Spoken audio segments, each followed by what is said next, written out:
দেশ জুড়ে এখন সক্রিয় মৌসুমি বায়ু, কোথাও ভারী বৃষ্টি, কোথাও আবার তাপপ্রবাহ। কয়েকটি জেলায় ইতোমধ্যে জারি করা হয়েছে বন্যা সতর্কতা।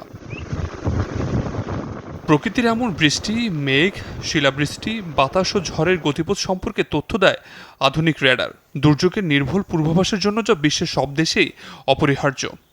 রাডারের গুরুত্ব হচ্ছে অত্যন্ত স্বল্প সময়ের যে পূর্বাভাসগুলো সেগুলোর ক্ষেত্রে রাডার অত্যন্ত কার্যকরী ভূমিকা রাখে।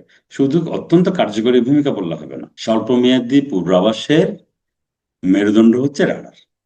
তাই রেডার শুধুই একটি প্রযুক্তিগত অবকাঠামো নয়, বরং জাতীয় দুর্যোগ ব্যবস্থাপনার অন্যতম প্রধান নিরাপত্তা ব্যবস্থা। কিন্তু বাস্তবতা হলো, বাংলাদেশের আবহাওয়ার পূর্বাভাস দেওয়ার জন্য যে 5টি রেডার রয়েছে তার সবগুলোই এখন অচল।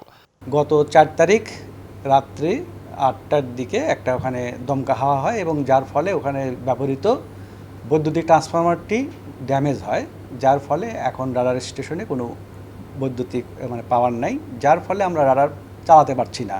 পিডব্লিউডির ইঞ্জিনিয়ারদেরকে আমরা এটা অবহিত করছি চিঠি দিয়ে এবং তারাও ইনিশিয়েটিভ নিয়েছেন। মৌলভীবাজার, কক্সবাজার ও পটুয়াখালীর রেডার কাজ করছিল না বহু বছর ধরেই। গেল 1 মাসেই কার্যক্রম বন্ধ রংপুর ও ঢাকার 2টি রেডারেরও।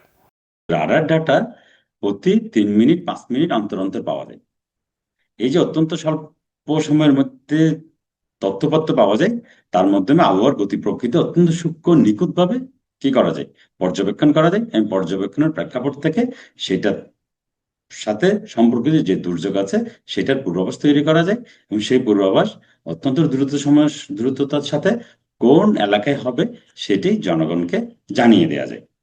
এই বিশেষজ্ঞের মতে প্রয়োজনের অর্ধেক লোকবল নিয়ে কার্যক্রম পরিচালনা করছে বাংলাদেশ আবহাওয়া অধিদপ্তর।